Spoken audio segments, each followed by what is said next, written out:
시청자 여러분 안녕하십니까? BOA 모닝뉴스 시작합니다.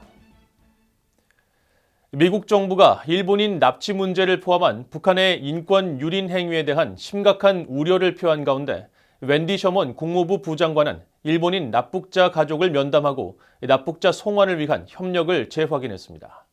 상원 의원들은 납북자 송환을 요구하는 결의안을 초당적으로 발의했습니다. 함지아 기자가 보도합니다. 미국 국무부의 웬디 셔먼 부장관은 미국을 방문한 일본인 납북 피해자 가족들을 만났다면서 관련 사진을 3일 트위터에 공개했습니다. 셔먼 부장관은 그러면서 우리는 납치 문제의 즉각적 해결을 위해 협력할 것을 다시 한번 약속했다고 밝혔습니다. 일본인 납치 피해자의 상징으로 불리는 요코타 메구미의 동생 요코타 다쿠야 씨가 대표로 있는 일본인 납치 피해자 가족회와 이들을 지원하는 납치 구출 의원 연맹 소속 의원들은 현재 미국을 방문하고 있습니다. 납북자 구출을 기원하는 푸른색 리본을 착용한 셔먼 부장관은 일본 정부와 협력해 유엔 안전보장이사회에서 북한 인권 문제를 다루는 공식 회의 개최를 목표로 하겠다고 밝혔다고 일본 산케이 신문이 보도했습니다. 미국 국무부는 일본인 납북자 문제와 관련해 북한이 자행하고 있는 인권 만행과 침해에 깊이 우려하고 있으며 이는 셔먼 부장관이 중요하게 보는 사안이라고 강조했습니다. This is something that we'll continue to work in close concert with our allies and partners with, especially in the Indo-Pacific region, continue to work closely with the Republic of Korea and Japan itself.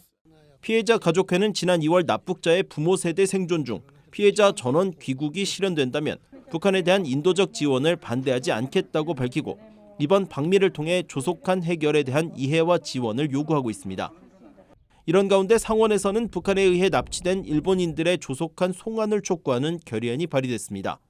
민주당의 메이지 히로노 상원의원과 공화당의 댄 설리번 상원의원이 지난 1일 공동 발의한 북한에 의해 납치된 일본인들을 위한 정의를 모색하는 결의안은 북한이 납치한 일본 등 외국 국적자들을 모두 석방할 것과 북한이 납북자들의 유해를 송환하고 보상과 사과, 또 이 같은 납치 행위를 영구적으로 중단할 것을 촉구하고 있습니다. BOA 뉴스 함지아입니다.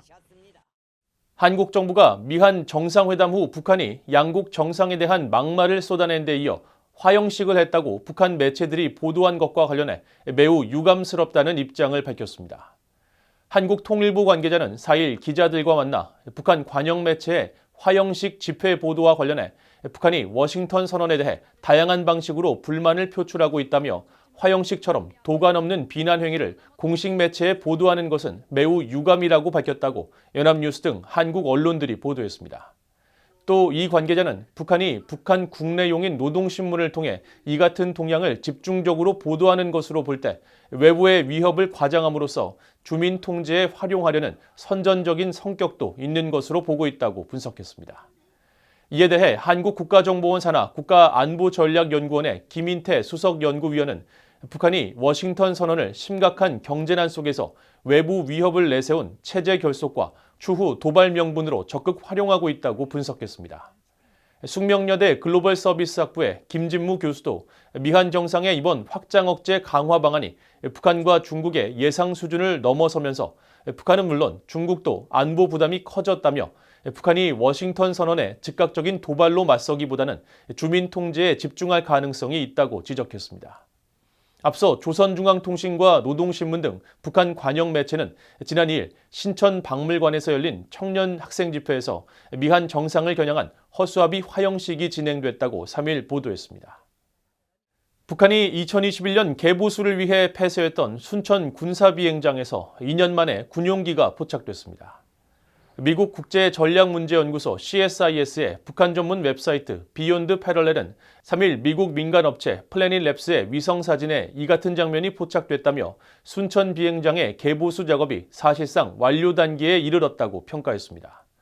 또 위성사진을 보면 북쪽 출입구에서 기지 지하 경납고로 이어지는 유도로에 수호의 공격기를 포함한 군용기 10대가 포착돼 있다며 공사가 최종 완료되면 북한 전투기와 군용기 출격도 늘어날 것이라고 전망했습니다. 평양에서 북동쪽으로 약 45km 떨어진 평안남도 순천 비행장은 평양을 방어하기 위해 북한 주력기를 모아둔 군용 비행장으로 2021년 4월 보수공사를 위해 폐쇄됐었습니다. 미한 동맹 70주년을 맞아 역대 최대 규모의 미한 연합 합동 화력 경멸 훈련이 실시된다고 동아일보, 국방일보 등 한국 언론들이 일제히 보도했습니다. 한국 국방부 관계자는 오는 25일부터 다음 달 15일까지 5차례에 걸쳐 경기도 포천 승진과학화 훈련장에서 미국과 한국의 육해공 합동 전력이 최신 무기 체계를 동원해 동맹의 막강한 화력과 기동력으로 적을 응징, 경멸하는 능력을 시연하는 연합합동 화력 경멸 훈련을 실시한다고 밝혔다고 한국 언론들이 4일 보도했습니다. 또 6년 만에 재개되는 이번 훈련에는 양국군의 AH-64 공격 헬기와 F-35A 스텔스 전투기를 비롯해 유무인 복합 체계와 한국형 삼축 체계 등 양국의 최신 무기를 포함한 주요 전력이 참여해 실사격과 실기동 훈련뿐 아니라 북한의 군사 도발 시나리오를 기반으로 한 실전적인 대응 작전도 펼쳐진다고 밝혔습니다. 연합합동 화력 경멸 훈련은 1977년 시작해 지금까지 11차례 열렸는데 2015년 훈련은 박근혜 당시 대통령이, 2017년 훈련은 대통령 권한 대행이던 황교안 국무총리 주관으로 실시했습니다.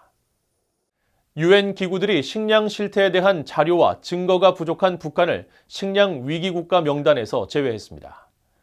유엔 식량농업기구 FAO와 세계 식량계획 WFP, 유럽연합 EU 등이 참여하는 세계 식량위기 대응 글로벌 네트워크는 3일 2023 세계 식량위기 보고서를 통해 극심한 식량 불안을 겪고 있는 세계 인구는 58개 나라 2억 5,800만 명으로 추산했습니다.